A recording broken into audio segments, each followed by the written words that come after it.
There's a new me coming out, and I just have to live, and I wanna give. I'm completely positive. I think this time around I am gonna do it like you never knew it. Oh, I'll make it through. The time has come for me to break out of the shell. I have to shout that I am coming out. I'm coming out. I want the world to know.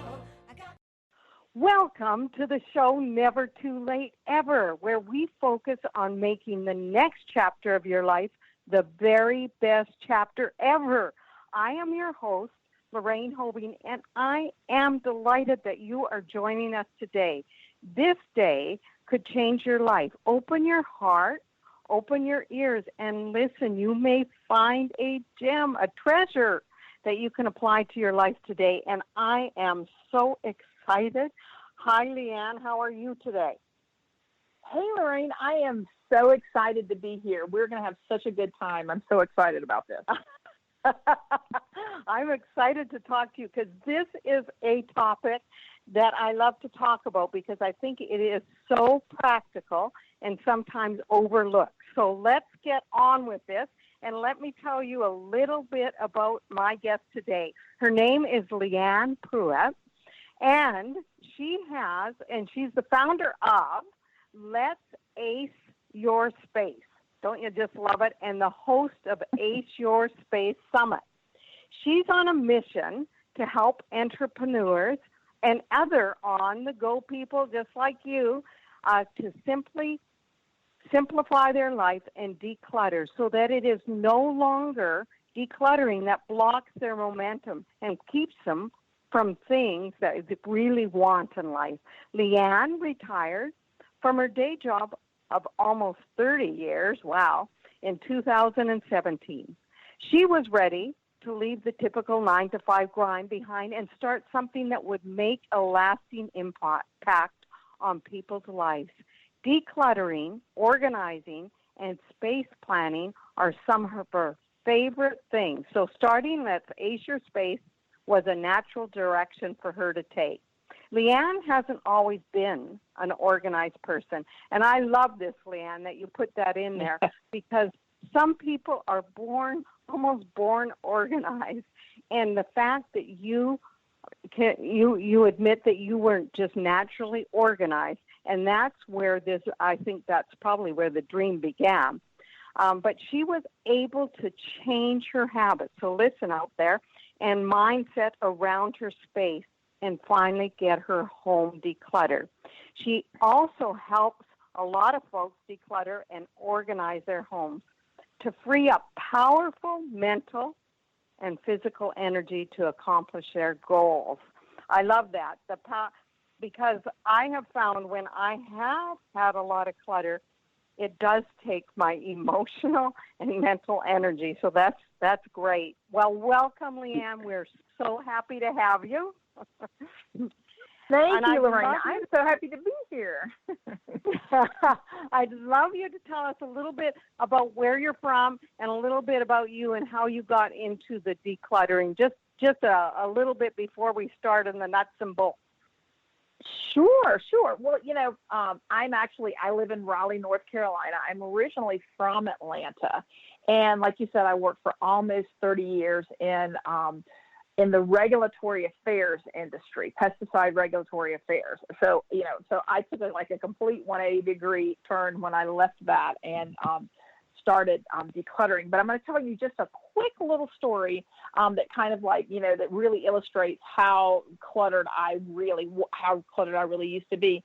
And this was really kind of the first point in my life where I said, I've got to really do something about this.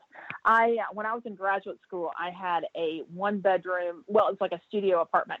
And Lorraine, every surface was cluttered. I did everything. I had, the kitchen, the bathroom, there was not one spare surface that you could see. And I was dating this guy at the time. I started dating this guy. He was just meticulous. He didn't have anything out of place in his house. everything, just not a hair out of place, his car, everything. And so when he would come over, Lorraine, I would just put the clutter wherever I could. I would shove it under the bed. I would open drawers and put it in the drawers. I would even open the oven door and shove all, pots and pans and dirty dishes in the oven. Just anything to give some semblance of a decluttered space. And, right. I guess I thought this was a good idea, and it really worked for a while until it didn't. He came by one day. I think I had the stomach flu or something, a cold, and he was being very nice. He brought me, as I recall, some chicken soup or something.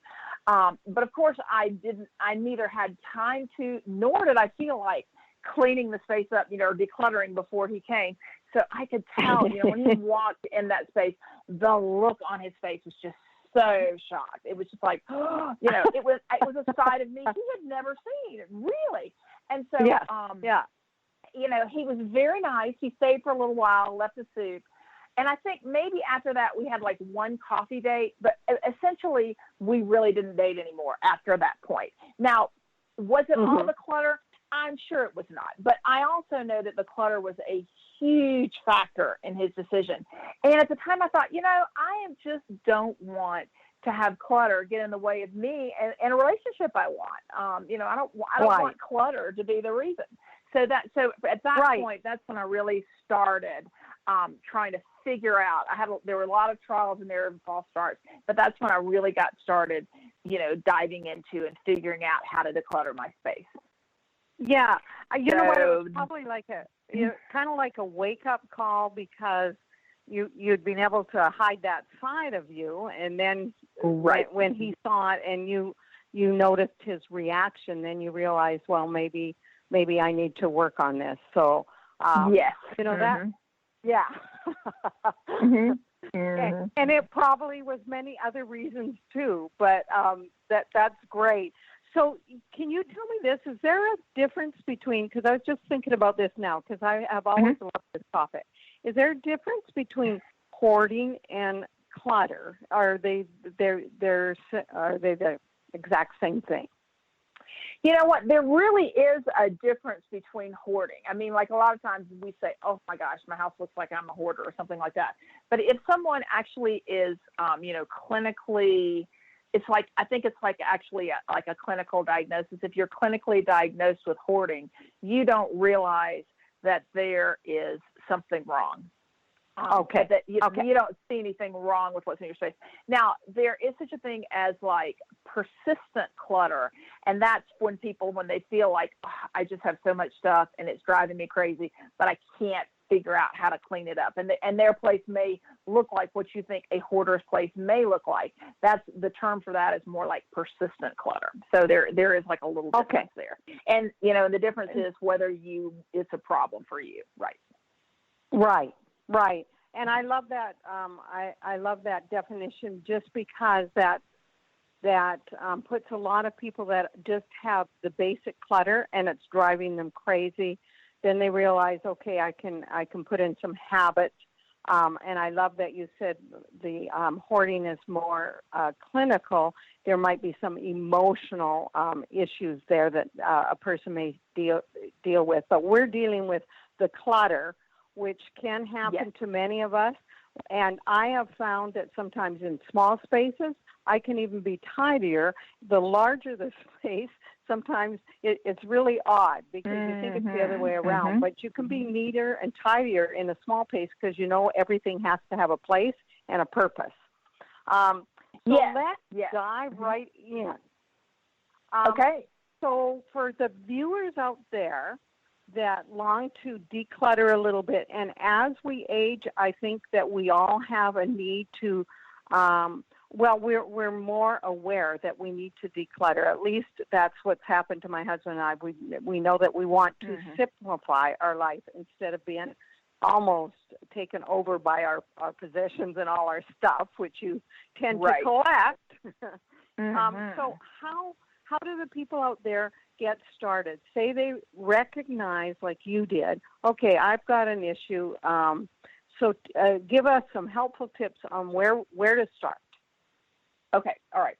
So actually, I'll tell you one thing to not do. I'm going to tell you what people often do, and that I think is a mistake. Well, there's a couple of things people often do. They decide, all right, I can't stand this anymore. I'm going to declutter.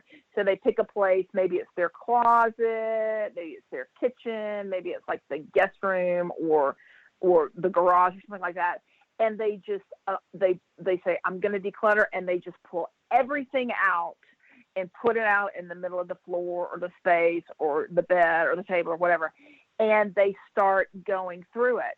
Well, what happens is after a couple of hours, they get so overwhelmed. They're so tired, and they're overwhelmed by the amount of stuff that they have. But the problem is like they've still only just kind of begun to get decluttering. So they think, oh my gosh, I can't take this. This is horrible. So they throw it all back in where it was. It's worse than it was before because it's like jumbled up. And then they think, well, I'm not doing that again. That was a mistake. Right. Because, because I think I've done it that way too. And you become so overwhelmed. You think, oh, this is a bigger project than I thought. And so you are overwhelmed because you put everything in the middle. So tell us how to start so we can avoid that issue. So one thing that I have people do, like before they start, actually, I want you to take back and kind of make an assessment of your space and of all your cluttered spaces, okay, and determine where is exactly the place to start. And you can ask that. To do that, you want to ask yourself questions like, first of all, which cluttered place in my space, in my house, like gives me the most pain or discomfort. And then you can and write that down. It's like just write it down, like make a list of things. And if it's more than one space, write down the two spaces. Then say which one of the places would make the most difference for me if I decluttered. And it may be the same space, it may be a different space, but write that down too. In other words, if you really, really, really wanted to have dinner parties, invite people over, but your dining room was a mess. Now maybe that's not your biggest pain point. Maybe you have a different big pain point, but you know that you really want to do this. So maybe that would be a place that would make the most difference for you decluttering. And then I think you want to think about what's in the space and determine which you think would be the easiest space to declutter. And then also think about which space you think would be the hardest to declutter. So the first three questions are sort of like green light questions. And you kind of tally up your answers, and something might be showing up as, oh, well, maybe this is the space that I should start with. And then if you're still kind of confused, look at the space that you think is hardest to declutter. And I suggest that people not start with that one, particularly if the reason you think it's going to be hard to declutter is because they're sentimental items. So the first thing you want to do before you do anything, before you start decluttering, is actually pick a place to start. Ask yourself questions, find a place that's a big pain point for you, but that also will make a difference for you and that won't be too hard. And then and identify that space. Once you have that space identified, what you want to do is you want to put on blinders to any other space in your house that's cluttered. You're just going to focus on that one space that you've identified. You're not going to look around and say, oh, well, that needs it and that needs it too. So you're being specific. You've identified it, and then you're being specific, and you're not allowing yourself to be sidetracked by other rooms that might need it. Got it. Okay. Exactly. Perfect. I'm writing these down because this is so practical, and I love to give my audience out there tools. So listen up. So the first one is to identify which room might be giving you the most pain point. And then don't do the one that's identify the most difficult. The most pain points. Also, the room that would make the space that would make the biggest difference for you, and they may or may not be the same space. Right. Perfect. And then the and blinders. think about, right. And then the blinders. Now that you've gotten your space picked out, now here's where we want to come